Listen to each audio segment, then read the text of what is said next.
Hey there and welcome back to Hardy Brothers Outdoors. Josh Hardy here. Today I wanted to talk about the Canon 70 to 200 millimeter zoom lens that I use for a lot of my outdoor photography as well as travel photography. I'm not a professional photographer. I'm just an avid photographer. Love to take photos. Love to use a zoom to be able to pan and crop the images that I take. And when I bought this Canon 6D, I was looking for a great lens. My stepbrother, who does a lot of photography, had used it.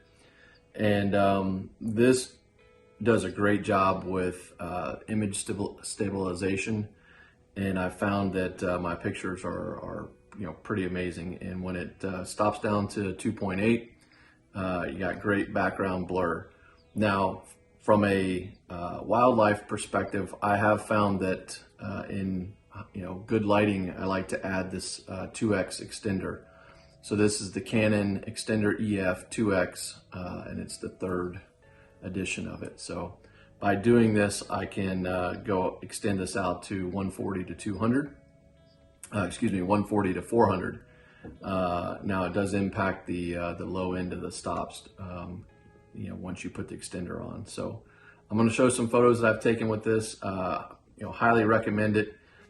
Comes with the lens cap, dust cover, lens hood, and a case, which I don't have here. But let me show you some pictures from this.